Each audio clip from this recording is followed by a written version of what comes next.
মাননীয় অধ্যক্ষ মহোদয়, মই আজি বিশেষ এটা বিষয়বস্তুৰ ওপৰত মোৰ বক্তব্য বা মোৰ যি অবজাৰভেশ্যন সেইটো ৰাখিব বিচাৰিছোঁ যে কৰ্ম সংস্কৃতি যিটো শব্দৰ বা অৰ্থৰ বিপৰীত শব্দ হয় কৰ্ম বিমুখতা।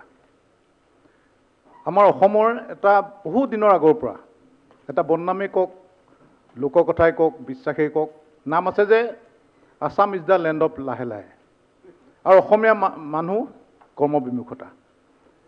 মোৰ কথাৰ মাজেদি মই গোটেই অসমীয়া জাতিটোক বা গোটেই অসমীয়া মানুহক ক'ব খোজা নাই যে সকলো কৰ্মবিমুখ মানুহ, কিন্তু মই যি দেখিছোঁ বা যি মই আলোচনা বিভিন্ন সংবাদ মাধ্যমতে হওক, লেটাৰ্ছ টু দ্য এডিটৰিয়েলত পঢ়িছোঁ, পাইছোঁ যে আমাৰ অসমীয়া মানুহ যেন লাহে লাহে কামৰ পৰা আঁতৰি আহিছোঁ।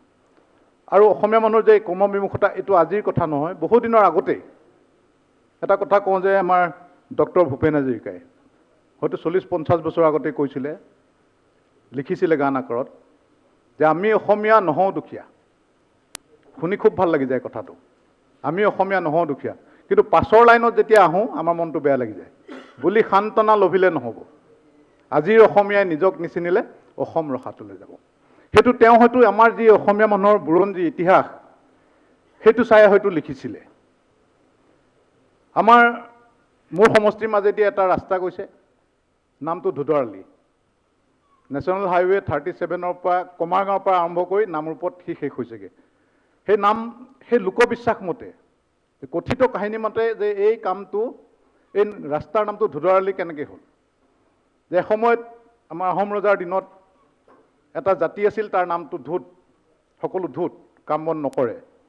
সেই ধোঁতসকলক বোলে আহোম ৰজাই ধৰি আনি এজেগাত কেম্প পাতি সকলোকে ৰাখিছিলে, আৰু সেই ধোঁতসকলৰ হতুৱাই জোৰ জবৰদস্তি সেই ৰাস্তাটো বনোৱাইছিলে। সেইকাৰণে সেই ৰাস্তাটোৰ নাম ধুদৰালি বুলি কয়। সেইটো কিমান দূৰ সত্য মই নাজানো, কথাটো মই কৈছোঁ। এনেও দেখোঁ মাননীয় অধ্যক্ষ মহোদয় যে বিশেষকৈ মই আপোনাৰ উজনি অসমৰ কথা কৈছোঁ, আজি যদি আজি খেতিৰ দিন, বহুতত মাটি ৰুলে, বহুতত খৰাঙৰ কাৰণে ৰুব পৰা নাই, কিন্তু এনেকুৱা মাটি য'ত পানী বা সকলো সুবিধা আছে, ট্ৰেক্টৰো আছে গাঁৱত, কিন্তু বহু মাটি দেখিব যে এতিয়াও চন পৰি আছে, খেতি নকৰেই। মোৰ ঘৰৰ সন্মুখতে কেইবাডৰা মাটি পৰি আছে যে তেওঁ খেতি নকৰে। আৰু আমি বিধায়ক হিচাপে এটা আটাইতকৈ টান কাম পাওঁ যে সকলোৱে আঁচনি বিচাৰি আহে। কেৱল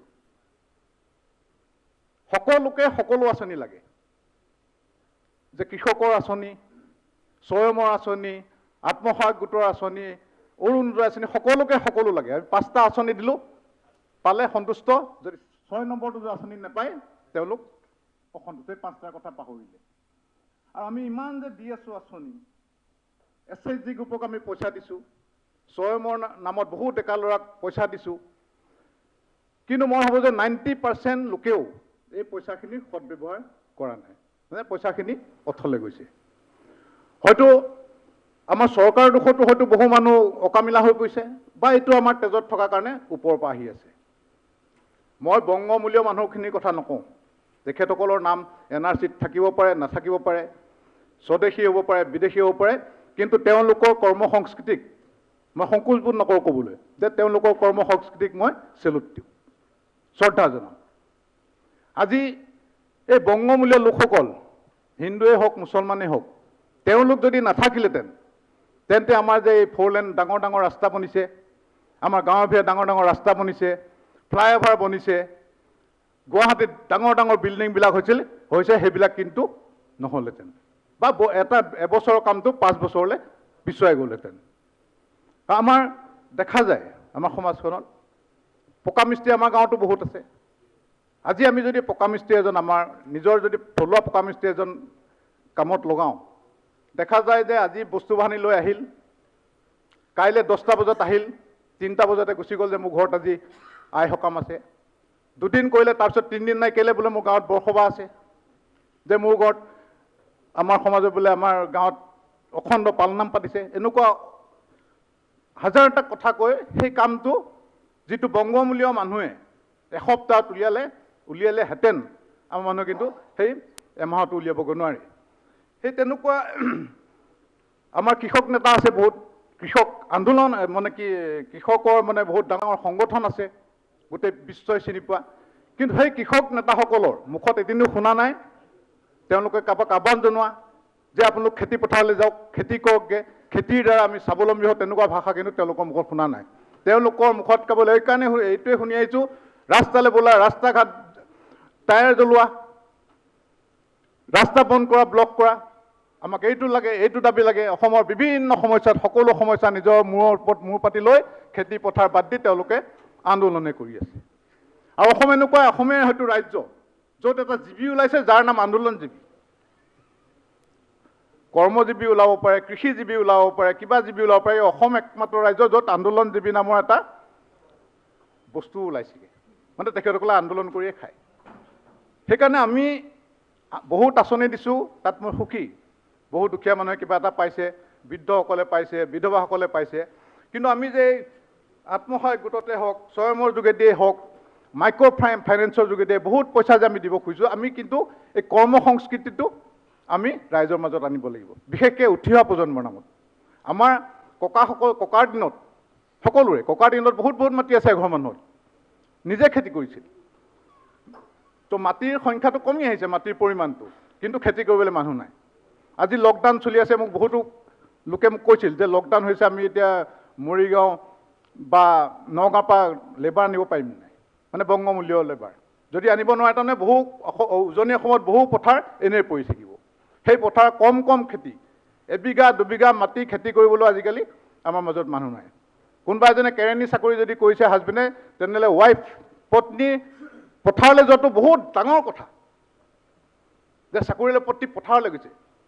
কিন্তু আমাৰ দিনত মোৰ দেউতা হেডমাষ্টাৰ আছিল, মা শিক্ষয়িত্ৰী আছিল, মাহঁতে স্কুলৰ পৰা আহিয়ে পথাৰলৈ গৈছিলে। এতিয়াও সজীৱ হৈ আছে আমাৰ মনত। সকলো যিমান চাকৰি আছে সকলো খেতিও কৰে। কিন্তু এই যে কৰ্মবিমুখতা, হাতত 20,000 টকাৰ মোবাইল লৈ আহিব, 1 লাখ টকাৰ মটৰচাইকেল লৈ আহিব, আহি পেলাই আমাক কয় যে আমাৰ ঘৰৰ লেট্ৰিন নাই, আমাৰ ঘৰ নাই। সেই যে টেণ্ডেঞ্চি যে সকলো চৰকাৰে দিব, এই টেণ্ডেঞ্চিটো অতি বেয়া হৈ আহিছে। আমি কিবা কিবি দি যে সহায় কৰিছোঁ, এইটো কিন্তু পাৰ্মানেণ্ট এটা চলিউশ্যন নহয়, এইটো টেম্পৰাৰী। ভূপেন হাজৰিকাদেৱে কোৱা নিচিনাই এটা জাতি কোনোবাই অনুদান দি কেতিয়াও জীয়াই ৰাখিব নোৱাৰে। কৰ্মৰ জৰিয়তে এটা জাতি জীয়াই থাকিব। আৰু আমাৰ যদি কৰ্ম সংস্কৃতি যদি আমাৰ অসমীয়া মানুহৰ মাজত আনিব নোৱাৰোঁ, তেন্তে এই জাতি কেতিয়াও জীয়াই নাথাকে।